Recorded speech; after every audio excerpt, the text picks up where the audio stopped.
حال بريدني نما يراتلا خيسا خندو برتي أخن ميوتالا فقرى ملتا يولالتوالا بريدو تويسان الراتلا آلي في أولادا إن الذين قالوا ربنا الله ثم استقاموا تتنزل عليهم الملائكة ألا تخافوا ولا تحزنوا فيني جدين أبلون سي الرب سارا جدين ما جدين دي بساني بيكتو شيطان نما إرغتو سي ماليني الأبي ماليف أتي أفتي جدني دي بساني isiin wan fidee kanayyuu haadha manaa kootiif fide waliin natti eerume jennaananii rabbiin qaanfadheetanii dhaluuf ka'aa jirti karaattiin harkatti dhaltee jedhe ishee eegasiin ba'uun ilaala jedheen jala deemaa ture. Yaa raayyaa keenya namichi bare warri naannoo sanaa namni baay'ee. Assalamualaikum jannee salamta warra jannataa. Assalamualaikum jannee. Namicha nanaan jedheen ittiin nama fatanuudhaaf jettee dhufte moo ati hoolaan qabdu hoolaan fidduu jennaan hin qabu naan jedhe ana taasofsiise. Tole shireettii wayiillee hin qabdu lukkuu wayiillee hin qabdu sa'a immoo kan biraasii afeeraa jennaan yaa rabbi gooftaa koo sa'a sii kanaayyuu haadha manaa kootiif fudhatee natti heerume naan jedhe. Isiin wan fidee kanayyuu haadha manaa kootiif fide waliin natti heerume jennaananii rabbiin qaanfadheetanii dhaluuf ka'aa jirti.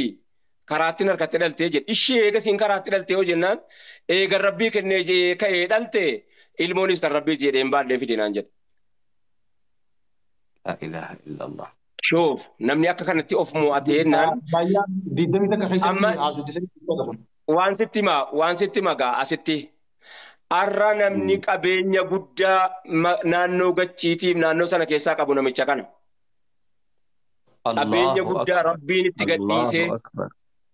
Duroomsee abbaa mana meeqaa godhee maallaqa bira tuulee rahman hin beeka ka waan inni fidee dhufe anfiqtum faqaalayya jechuun suni bar rabbiin harkaaf harkatti nu agarsiise namichi gaafa sana fide kuni an jalan deemaa ture wama namichi kun itti ba'u lubbuudhaan jiraade wama namichi kun itti ba'u ni ilaala jedheen jala deemaa ture. Yaa raayyaa keenya namichi bare warri naannoo sana namni baay'ee ittiin hin dorgomu iyyuu naan jedhani akkana namaa godha laa rahman. Akkasana maa godha. Guddaa gateessaa olaanaa burqaan goyne yoomuu nuuf kenne maulaanaan ibsa dandii dhugaa argannee quraanaa iqraadha jalqabni waa barachuu baana. Ummata muslimaa dhaggeeffadhaa. Hadiisa kana yoo dhaggeeffatte of tuffatan si jedha of jibbita.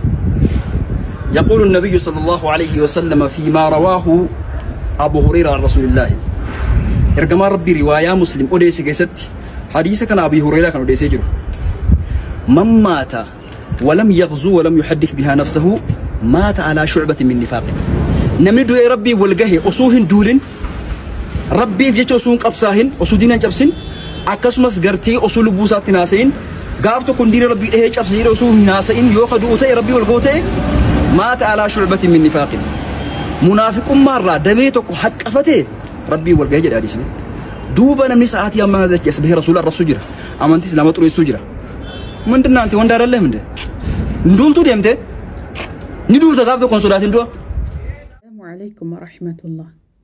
أبلينك يا جت هيوتا كان خبدا قياتك وقربانتك خالد المولد في نجدين بر أبلون سي الرب ساجرا جدين خالدس أكسرني دي بسني بر ورقا سارت قل مهارا ورقا سوان في إن حقوتا توكا سمال توكال جدني دي بسني بجتور أكسم قربان توكو وهب إلما منبه تدفيني جدين أبلون سي الرب سارا جدين مال جدين دي بسني بيكتو شيطان نما إرغتو سي ماليني الأبي ماليف أتي أفتي جدني دي بسني Egaa obboleeyyan kiyyaa akkuma kanarraa hubannetti jechuudha.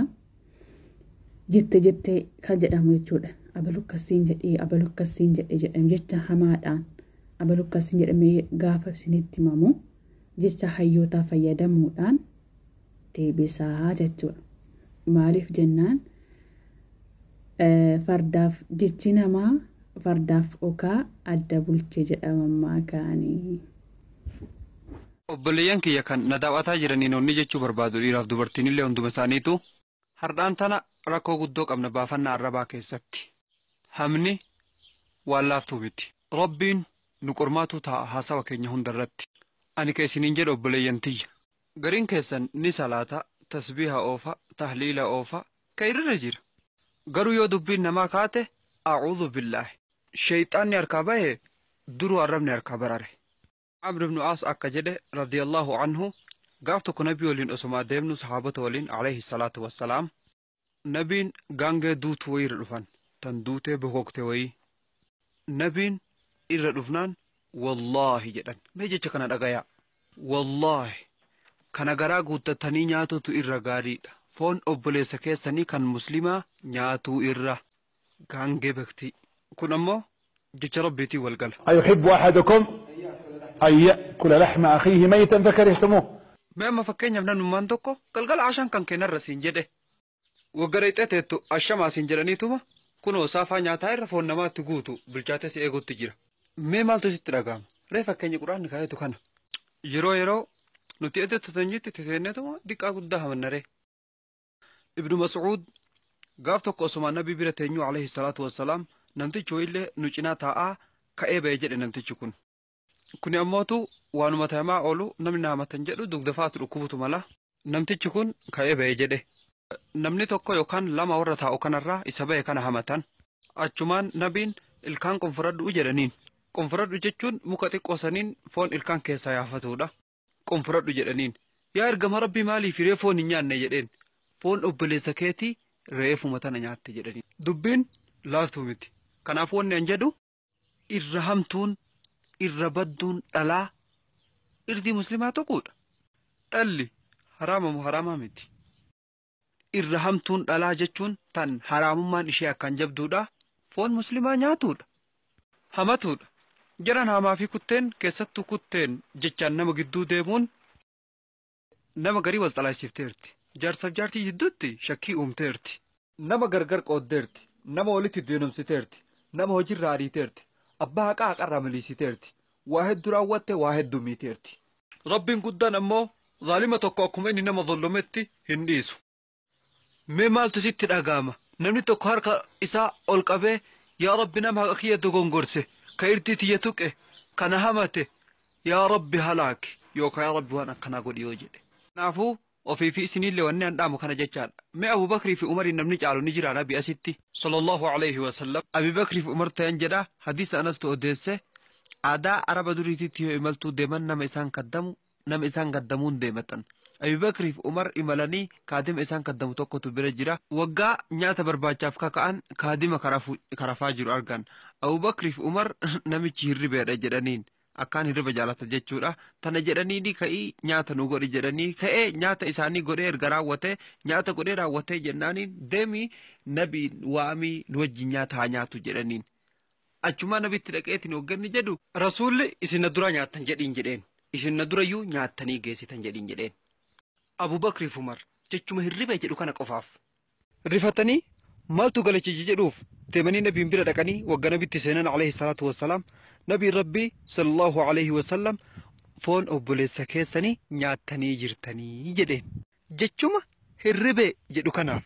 Hayyee araarama nuuf barbaade yaa Rasuulallah jennaan deemaa inni araarama isiniif haa barbaadu jedheen.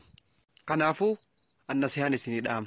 Majlisni Imaama Maalik waggaa 50 guutuu raankee falamee waan bu'aa hin qabne hin dhageenye jedhe. Rasuulli Rabbi akkana jedhe Rabbiin akkana jedhee malee. Dhaamsan isiniif dhaama. Dhaamsa nama jaalatu, dhaamsa nama marateeffatu, dhaamsa dhiira hundaaf, dubartiif, dargaggeessaaf, nama waa maxxansuuf, hordoftoota hundaafis Rabbiin sodaadhaa isiniin jedha. Arraba keessan akka hin lakkifne, qalama keessanis akka hin lakkifne, jihaaza harkaa qabdu kanas akka hin lakkifne irdii namaatitti. Yoo waan ati jettu kan akka qabu taate hamatteerta. Yoo waan ati jettu kan akka hin qabne ta'e ammootu huffee irra keetteerta. Gara lachinittu halaaka. Waa'ee hamaa nabirraa hadiisa Anas Bukaarii keessatti miila samii baafame san warra ibiddaa laalee arge jedhe kan qeensi isaanii sibiilaa isaan of boccoran fuulaa fi qomafaa. Yaa Jibriil jarri kun maali jennaan kunniin warra foon namaa nyaatan warra irdii namaa tuqan naan jedhe. إن الذين قالوا ربنا الله ثم استقاموا تتنزل عليهم الملائكة ألا تخافوا ولا تحزنوا وأبشروا بالجنة التي كنتم توعدون نحن أولياؤكم في الحياة الدنيا وفي الآخرة ولكم فيها ما تشتهي أنفسكم ولكم فيها ما تدعون نزلا من غفور رحيم.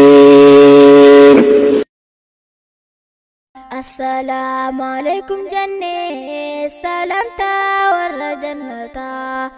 السلام عليكم جنة سلام